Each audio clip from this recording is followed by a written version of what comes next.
Tadi masih sambutan ya Bapak Ibu ya, buat peserta ya, mohon maaf ya. Assalamualaikum warahmatullahi wabarakatuh. Saya Mustaqim dari BKKBN Provinsi Sulawesi Tenggara. Saya juga ngomong stunting nih Bapak Ibu. Stunting ini bagi presiden, bagi para pejabat se-Indonesia ya, dari presiden sampai kepala desa ini bikin pusing. Tapi bagi saya secara pribadi, alhamdulillah ada berkahnya Pak. Karena sebelum saya ke Semarang, saya sempat dikontrak 15 hari oleh Pemprov Sultra untuk keliling di 9 kecamatan menjadi narasumber tentang stunting Pak.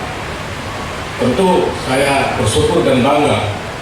Tapi di tengah kebanggaan itu, pas lagi jalan ke kabupaten, teman dari Pemprov itu ada yang nyeletuk, Pak Mustaqim tahu nggak kenapa Pak Mustaqim yang dipilih menjadi narasumber stunting? Itu salah satunya karena Pak Mustaqim juga stunting. Jadi saya pikir, oh berarti saya pendek. Ya saya saya nggak pusing lah mau disebut apa, yang penting kalau narasumber dari dinas lain, Bapak Ibu yang PNS ini tahu, itu honor dapat uangnya 2 kali. Ada honor narasumber, ada honor perjalanan dinas. Kalau instansi sendiri yang adakan hanya perjalanan dinas.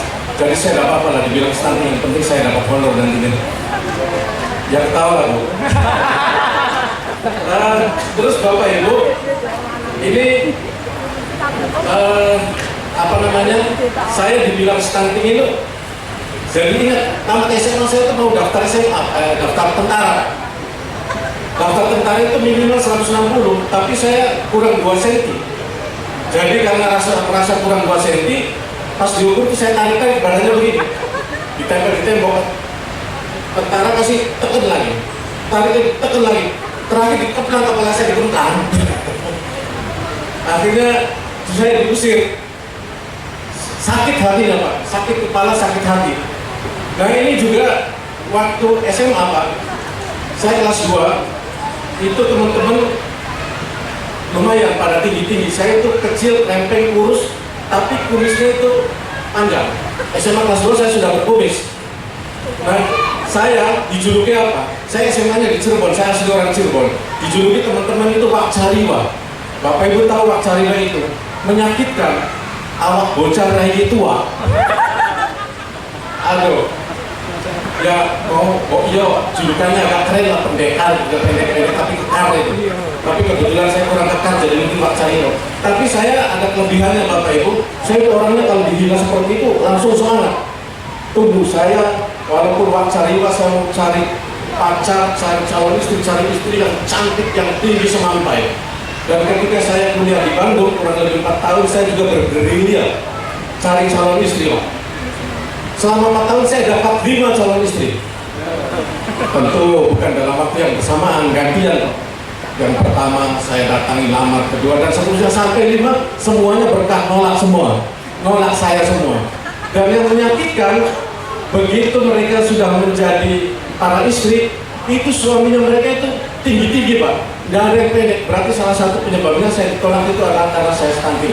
Makanya Bapak Ibu, tolong usahakan jangan punya anak stunting, menyakitkan, kasihan sakit. Dan agar tidak stunting, Bapak Ibu tahu caranya. Caranya itu pertama, jangan kita harus menyiapkan bibit yang berkualitas. Namanya bikin anak, bibitnya harus berkualitas. Salah satunya jangan melakukan hubungan seks atau hubungan suami istri sebelum nikah. Jangan nikah dini. Nah kalau kita yang nikahnya sah di depan penghulu, itu lagunya tahun 80-an bagus Bu. Dulu bersumpah janji di depan saksi. Pernah dengar Bu ya? Kalau yang belum sah tapi melakukan hubungan suami istri, lagunya juga kepleset. Dulu bersumpah janji di kandang sapi. Bayangkan, yang tepuk tangan dulu Pak. Bayangkan bikin anak, nyetak anak, memproduksi anak di kandang sapi, pastilah terburu-buru. Bapak Ibu bisa bayangkan bagaimana kalau pas lagi melakukan yang tidak senonoh itu, kemudian tiba-tiba muncul orang yang lari ke diri, itu tidak jelas itu modelnya. Kedua, Bapak Ibu, supaya tidak stunting, itu dalam 1000 hari pertama kehidupan, selama hamil ditambah 2 tahun, itu harus makan makanan yang bergizi. Istri yang hamil istri yang menyusui, yang lagi punya anak balita itu harus makan makanan yang bergizi, termasuk makanan tambahannya yang bergizi.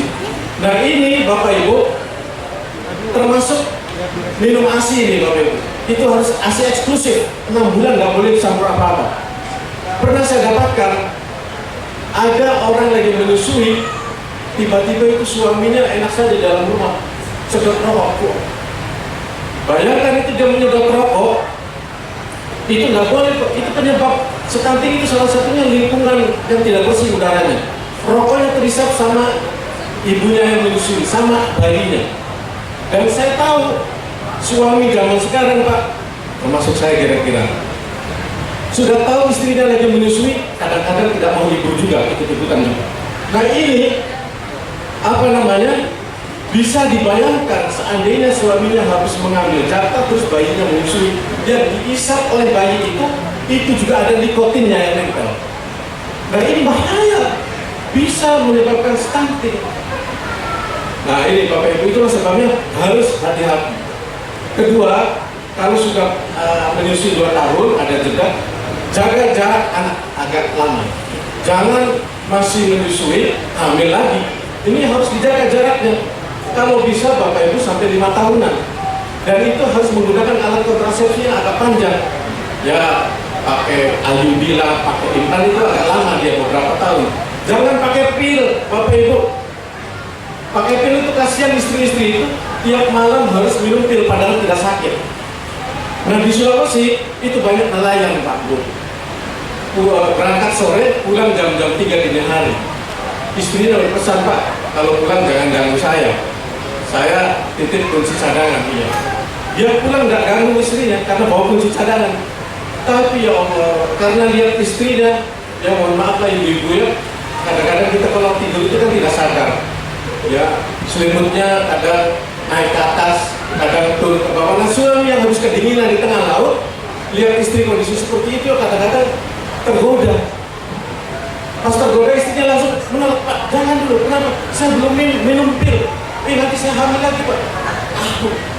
Ya Allah, kalau sudah seperti itu kan kadang-kadang tidak tahan, akhirnya ada orang bilang pilnya belum diminum, celananya suaminya udah melorot. Nah ini bahaya, bisa hamil lagi Pak. Dan ini juga penyebab stunting. Bapak Ibu, inilah yang dapat saya sampaikan. Mohon maaf, sebenarnya saya tadi mau batalkan ini hidup di sini.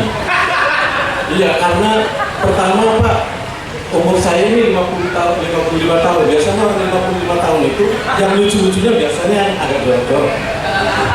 Kedua, saya orang BKKBN, Bapak Ibu bisa survei orang BKKBN se-Indonesia. Itu kalau ngomong apalagi memberi penyuluhan, pasti ada bumbu-bumbunya yang agak jorok-jorok. Tapi itu adalah, tapi mudah-mudahan yang saya sampaikan tadi bukan sesuatu yang jorok. Masa cuma ngomong kalau bayinya menyusui, bapaknya suka itu, tuh dibilang jorok. Enggak lah ya Pak Juri. Makasih. Assalamualaikum warahmatullahi wabarakatuh. Sering ngejok tentang orangan Pak ya? Ini